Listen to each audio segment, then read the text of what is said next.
Hello everyone and welcome to When Tomorrow Comes. This is Iceni's regular look at the world of planning and development.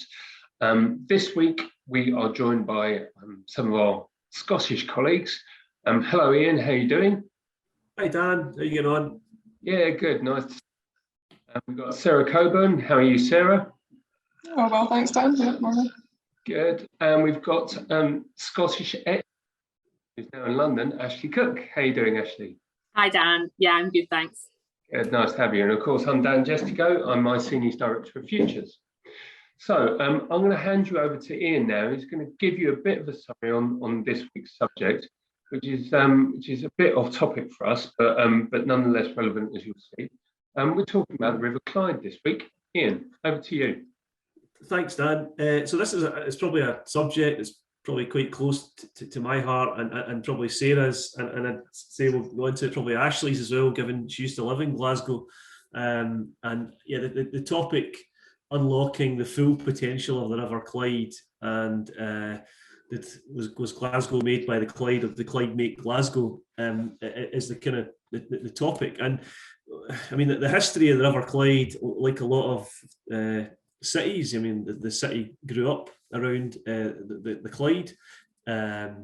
Glasgow, unlike a lot of settlements, didn't really start to properly grow until the river was dredged by engineers and all the commerce and industry that came from that. And I mean, it's a kind of well-known fact, you know, second city of the empire, tobacco lords, the shipbuilding industry, which went all the way along the Clyde, all the way out to the Firth of Clyde on the west coast. And you know, you'll get quite nostalgic about that, and it's a pretty emotive subject for a lot of people.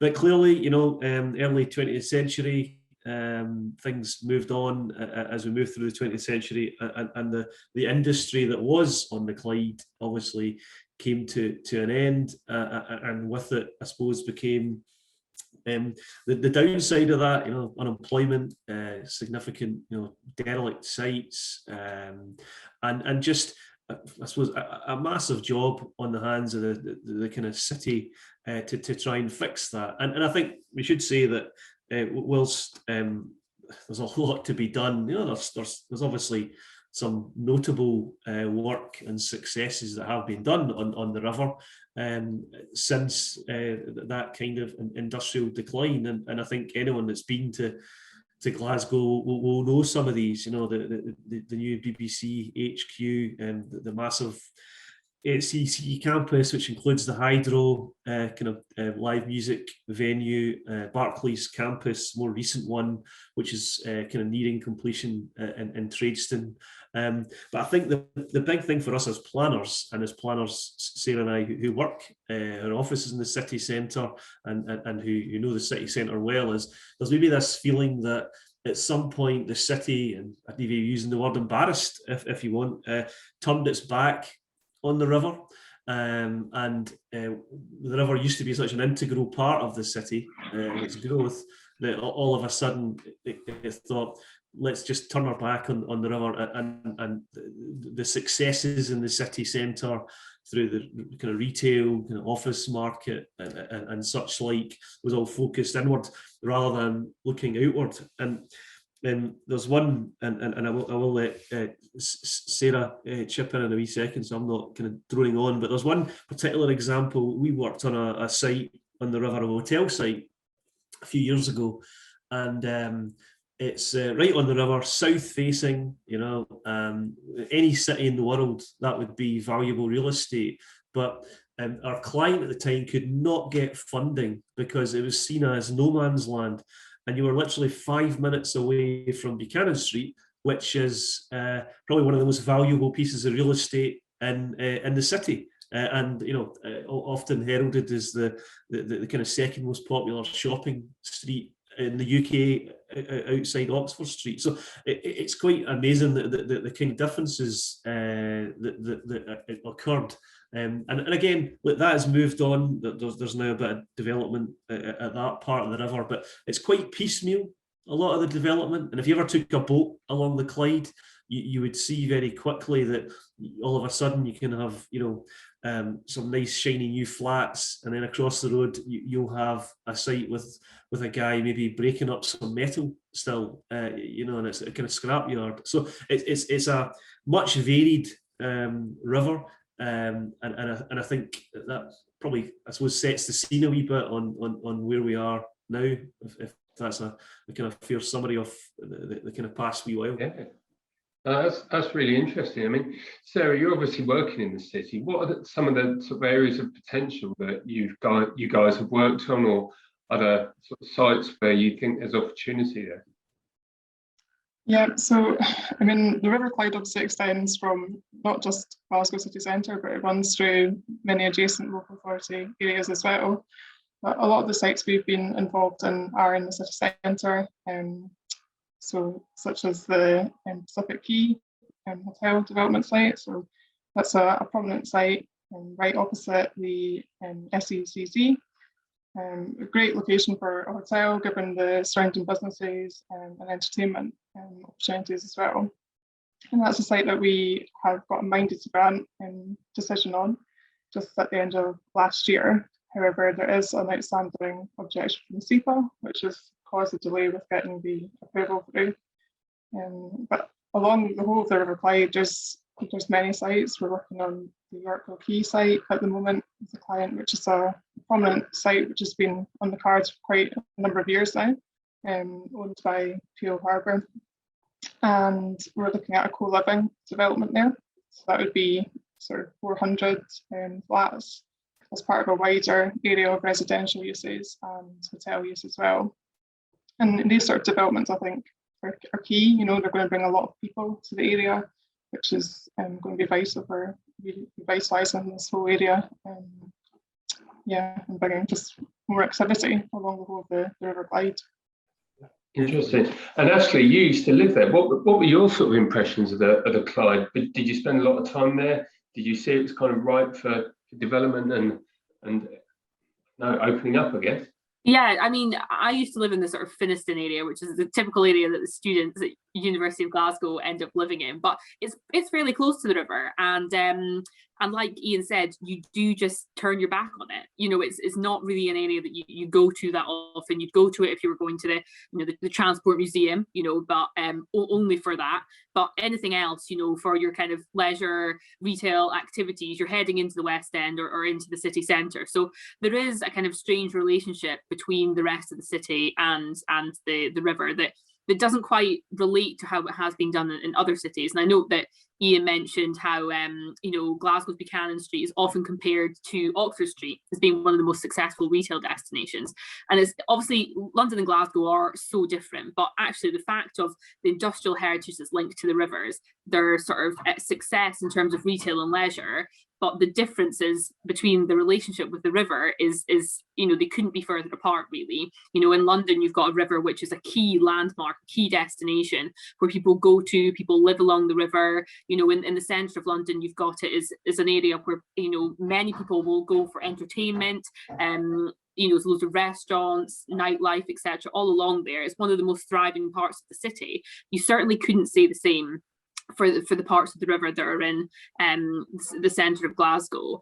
And I think Ian's point about the sort of piecemeal nature of development is part of the reason for that. I think there's been no kind of cohesive, comprehensive kind of master plan, that has led to the development of the riverside. Instead, it's been one individual development after another. And at the moment, they don't work together to create somewhere that's a destination.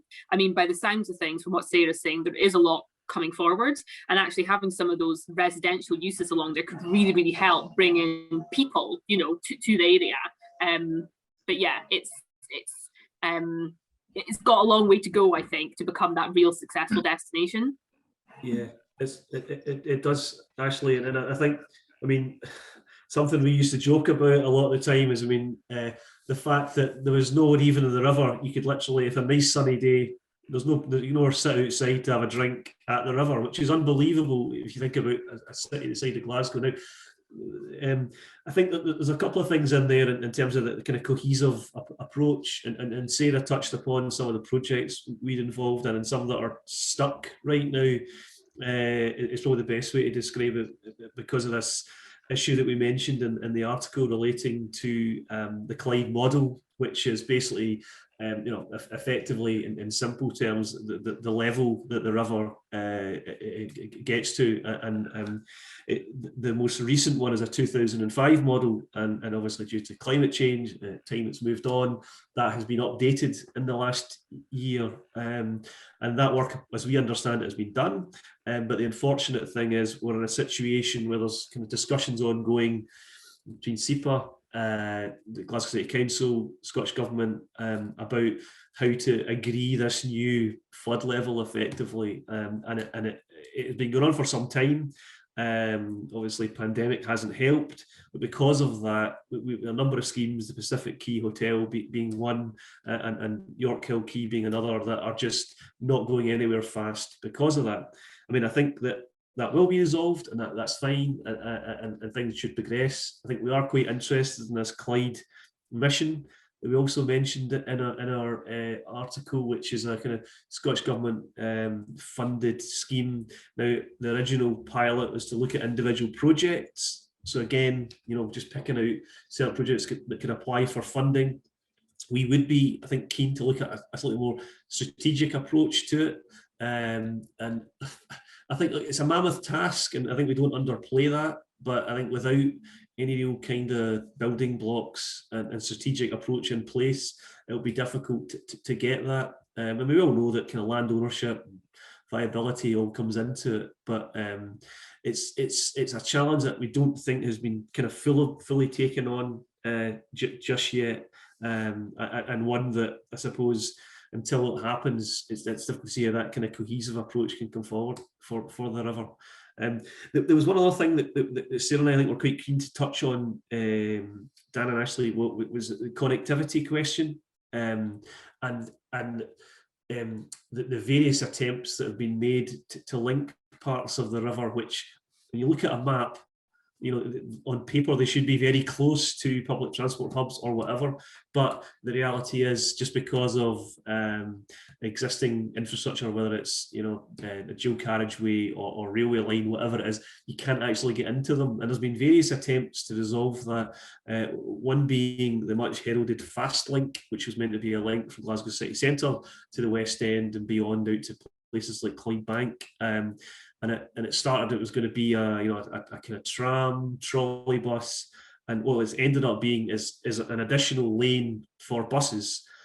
So it's not been quite as it was suggested. And as part of the York Hill scheme that Sarah and I are working on, they're talking about Fastlink being extended out to there. And again, I don't know, it's probably a bit disappointing for us that, again, all's been talked about is just doing another lane of another road to create this bus lane. So it comes back again to these challenges we seem to be having with that kind of overall approach, that haven't quite really been nailed yet. And it's difficult for us to balance with a client who's saying we just want to get on with it. Yeah, absolutely. So Sarah, I mean, presumably if these flooding issues and connectivity issues get resolved, then you do have an enormous sort of potential there for opening up different areas, getting on with building new projects, and actually forming this sort of cohesive approach. Is that the case?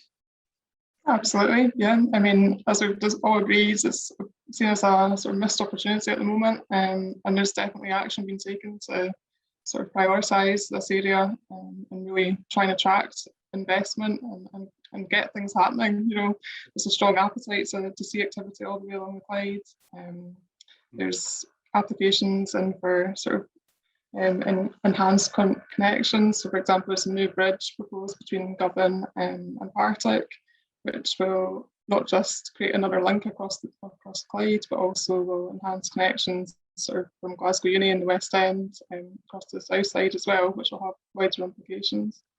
And Glasgow City Council have been, they've taken initial steps to promote a sort of cohesive strategy with their strategic development framework that they brought in last year, which does sort of identify opportunities all the way along the Clyde. So yeah, there's definitely appetite for things to happen, and hopefully we'll see it realised soon. Brilliant. And you can't really talk about Glasgow and climate change without mentioning COP26. Ashleigh, yeah, I mean, you know, from your experience, do you really think that COP26 is going to put Glasgow on the map? Yeah, I think that Glasgow always does a great job standing out when it has these sort of events there, and that is because it is a fantastic city. So putting aside all those issues with the Clyde, it is a great place to be. It's a great place to spend time, and I think the COP26 could really highlight that. I think obviously it's going to bring a lot of new people to the city who maybe haven't been there before. It could highlight some of its challenges as well, but equally I think that all of that could lead to a situation where there's more understanding of the future for Glasgow, and I think that can't be a bad thing. Fantastic. Well, should probably tell anyone watching this that Iceni are definitely going to be up at COP26, joining our Glaswegian brethren, and yeah, hope to see you all there. So I don't know if anyone's got any final comments before we wrap up on the potential sort of Glasgow to enhance its image before sort of November. I don't think so, Dan. I think, yeah, I would just echo what Ashleigh said. I mean, COP26, I mean, it's going to be, I think, the biggest event in Glasgow and arguably the country in terms of political media representatives. And I think Glasgow in the past, you go back to something like the Glasgow Garden Festival in the late 80s, was a fantastic event that was a bit of a false dawn for parts of the river. Think about the Commonwealth Games in 2014, absolutely brilliant for the city, and there's been some very good positive legacy projects that have come from that. So I think it's just about, in COP26, whatever it is, 10 days, 14 days, it will be, spotlight will be on, the city will look great, hopefully the weather's okay, especially for you guys cycling up from London. But fundamentally, it's what it does after that. Yeah, I mean, what the legacy of that is, and as we said, how we can make the most of that. Well, exactly. I mean, if you get some decent sort of climate pledges emerging from COP26, and it will put Glasgow on the map forever, won't it? That's it. Absolutely. Yeah. Okay. Well, thank you everyone for joining us. It's been lovely talking about the history of the Clyde with you guys, and I look forward to seeing it up in November. Take care. See you all soon. Cheers, Dan.